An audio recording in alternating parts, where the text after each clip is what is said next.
तो गाइस कैसे हैं आप सब लोग। द बुक का फेसवर के एपिसोड 609 के साथ हाजिर हो। तो लास्ट एपिसोड के एंड पे हमने देखा था कि हमारे ज़ूफैन के बारे में बात हो रही होती है कि ज़ूफैन ने वहां पर जिस टैक्टिक को यूज किया वो सभी लोग कह रहे होते हैं कि इसने यहाँ पर लॉन ब्रिज टैक्टिक को यूज किया है। तो इसी के साथ ही हमारा डैन शैंकी जो होता है हमें सारी बात बताता है कि लॉन ब्रिज टैक्टिक होता क्या। फिर साथ ही वो कहता है कि जिलिन ने यहाँ पर अपने ईगो की वजह से मात खाई है, क्योंकि जिलिन जो था बहुत ज्यादा एक्साइटेड हो गया था और बहुत ज्यादा ओवर कॉन्फिडेंट हो गया था। उसे लगा कि ज़ूफैन तो उसके सामने कुछ भी नहीं कर सकता, क्योंकि ज़ूफैन जहाँ पर उसे मार जो खा रहा था और ज़ूफैन जानबूझकर उसे मार खा रहा था। हालांकि वो यहाँ पर ये भी शो करवा रहा था उसे बहुत ज्यादा स्ट्रगल करनी पड़ रही है, यानी कि उसकी एक्टिंग बिल्कुल 100% थी। किसी को भी इस बात के ऊपर शक भी नहीं हुआ कि वो यहाँ पर जानबूझकर मार खा रहा है या फिर यहाँ पर असल में मार खा रहा है। साथ ही वो कहता है कि मुझे लगता है कि यहाँ पर विनर डिसाइड हो चुका है और मुझे भी जल्दी से जल्दी जाकर उस केव के अंदर से अपनी तलवार को ले लेना चाहिए। टाइम बहुत ही कम बचा है इससे पहले कि यहाँ पर विनर को डिसाइड किया जाए। लेकिन इसी के साथ जिलिन चलाकर उसे कहता है कि ज़ूफैन तुम्हें क्या लगता है कि तुम यहाँ पर मेरे सामने खड़े हो सकते हो? तुम्हें लगता है कि तुम यहाँ पर इस तरह की चालें चलकर ड्रैगन को हरा सकते हो? तुम यहाँ पर मुझे नहीं हरा सकते,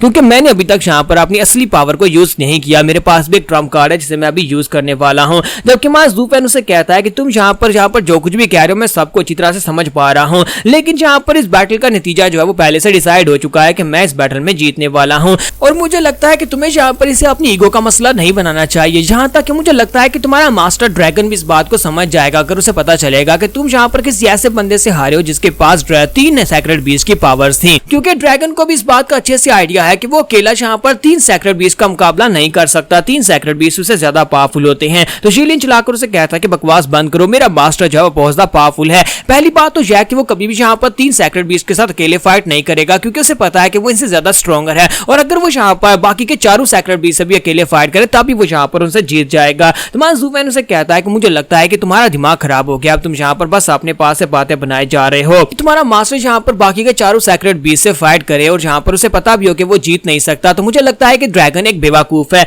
ये बात सुनते ही मार जिलिन जो था बहुत ज्यादा गुस्सा हो जाता है, चिल्लाकर उसे कहता है कि तुम्हारी हिम्मत कैसे भी यहाँ पर मेरे मास्टर ड्रैगन को बेवकूफ कहने की। तो जब वो वहां पर अपनी पावर्स को रिलीज करता है, चीख मारता है, तो उसी के साथ ही हमारे ज़ूफैन का जो किलिंग ड्रैगन होता है उसने उसके ड्रैगन को अपने पंजे के नीचे दबा कर रखा होता है और इसी के साथ ही मां ज़ूफैन उसके ऊपर एक जबरदस्त पंच मारता है, जिसकी वजह से जिलिन के मुंह से ब्लड बहना शुरू हो जाता है। तो मां ज़ूफैन उसे कहता है कि मैं यहाँ पर तुम्हें इतनी आसानी से बिल्कुल भी नहीं छोड़ने वाला। और दूसरी तरफ से ब्रदर वू किंगकुई जो होता है वो चलाकर उसे कहता है कि जूनियर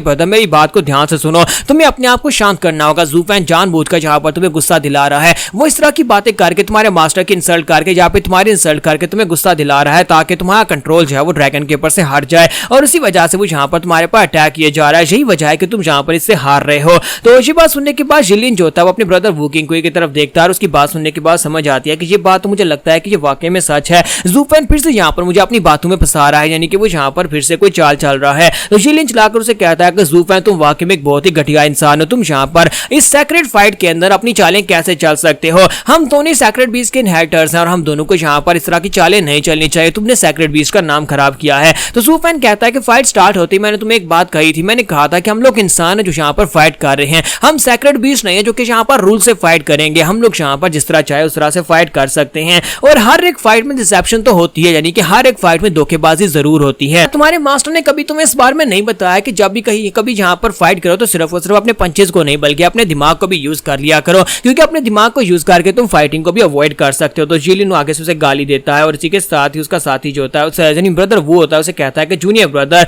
शांत हो जाओ, तुम्हें यहाँ पर गुस्सा नहीं होना। और जिलिन जो होता है फिर से वहां पर शांत हो जाता है और इसी के साथ ही वो अपने ड्रैगन को इशारा करता है, तो उसका ड्रैगन जो होता है वो किलिंग ड्रैगन के ऊपर अटैक करता है अपनी फायर के साथ, जिससे किलिंग ड्रैगन पीछे की तरफ गिर जाता है और वो अपने ड्रैगन को अपनी तरफ वापस बुला लेता है और उसे कहता है कि ज़ूफैन मैं यहाँ पर तुम्हें बताता हूँ कि स्ट्रेंथ ही सब कुछ होती है। अगर किसी को लगता है कि यहाँ पर वो चालबाजी या पे दिमाग को यूज करते हुए फाइट को आसानी से जीत सकता है तो ये गलत है, क्योंकि जब आपके पास एब्सोल्यूट पावर होती है तब यहाँ पर आपका दिमाग भी काम नहीं आता और मैं तुम्हें एब्सोल्यूट पावर दिखाता हूँ। और इसी के साथ ही वो यहाँ पर अपने ड्रैगन को वापस अपनी तरफ बुलाता है, वहीं पर अपने दोनों हाथों को जोड़कर गोल्डन ड्रैगन ट्रांसफॉर्मेशन एक बहुत स्पेशल स्किल होता है उसको यूज करता है। जैसे वो स्किल को यूज करता है उसकी ड्रैगन सोल जो होती है वो वहां पर से एनर्जी शेप में चेंज हो जाती है और एनर्जी शेप में चेंज होने के बाद वो जिलिन की बॉडी के अंदर एब्जॉर्ब होना शुरू हो जाती है और वो उसे पूरी तरह से कवर कर लेती है। तुम्हारे ज़ूफैन को इस बात से एक झटका लगता है, क्योंकि ये वाली जो स्पेशल टेक्निक है इसका नाम सोल हार्मनी टेक्निक है और सोल हार्मनी टेक्निक जो है वो तभी अप्लाई की जा सकती है जब इंसान जो है वो एथीरियल स्टेज से ऊपर पहुंच जाए। एथीरियल स्टेज के ऊपर वाला जो लेवल है उस लेवल में इस टेक्निक को अप्लाई किया जा सकता है,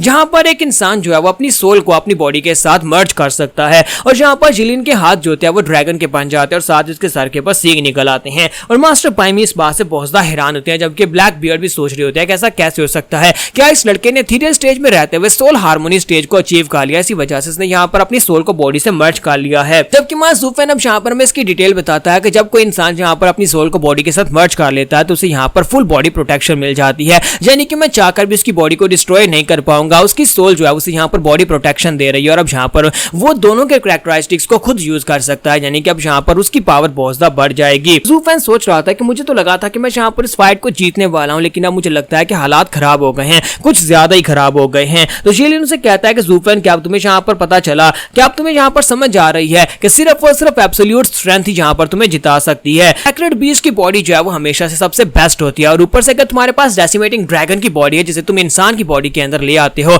तो फिर जरा सोचो तुम यहाँ पर बिल्कुल ऐसे फाइट कर रहे हो जैसे तुम एक डेसिमेटिंग ड्रैगन से फाइट कर रहे हो। वो ज़ू फेन से कहता है कि इस वक्त मैं एक छोटा ड्रैगन हूँ जिसके साथ तुम्हारी फाइट होने वाली है, तो जरा सोच कर देखो क्या तुम मुझसे फाइट करके जीत पाओगे। और इसी के साथ ही वो बड़ी तेजी के साथ ज़ू फेन के ऊपर अटैक करने के लिए आगे बढ़ता है, जबकि वहां ज़ू फेन जो होता है वो अपने किलियन से कहता है कि ड्रैगन सोल मेरे सामने आओ और आकर मुझे प्रोटेक्ट करो। तो वो अपने ड्रैगन को अपने सामने करता है ताकि उसे प्रोटेक्शन दे सके और इसी के साथ उसका ड्रैगन अपने पंजे को सामने करते हुए जिलियन को ब्लॉक करने की कोशिश करता है, लेकिन जिलियन बड़ी तेजी के साथ उसके ड्रैगन के साथ टकराने के लिए आगे बढ़ रहा होता है और यहाँ पर हमारी एपिसोड 609 का एंड हो जाता है। तो एपिसोड की एक्सप्लेनेशन अच्छी लगी हो तो कमेंट करके जरूर बताइएगा, वीडियो को लाइक करना मत भूलिएगा। Thank you.